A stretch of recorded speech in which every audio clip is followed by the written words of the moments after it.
On this date in 1980, Caddyshack was released. Scum, slime, menace to the golfing industry.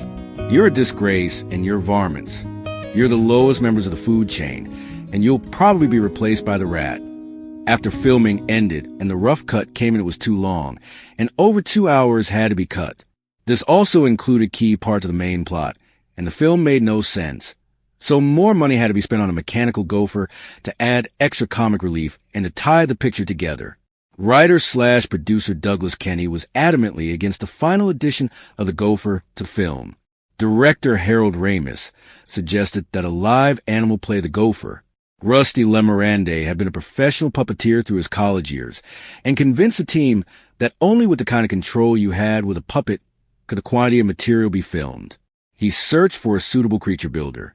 Companies such as the Henson Company, which became the premier creature builders in the 1980s, did not yet take outside assignments. So Lemirande contacted friends at Walt Disney Imagineering for help.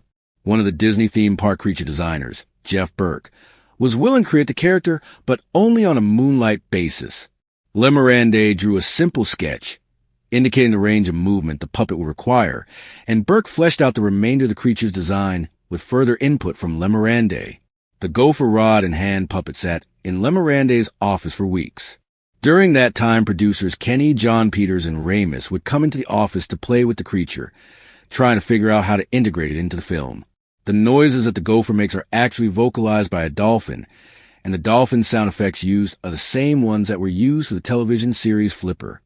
The reason the scenes of Mr. Gopher's underground world look better than the rest of the film is because they were filmed on a soundstage with better quality film stock and cameras rather than on location, like the majority of the film.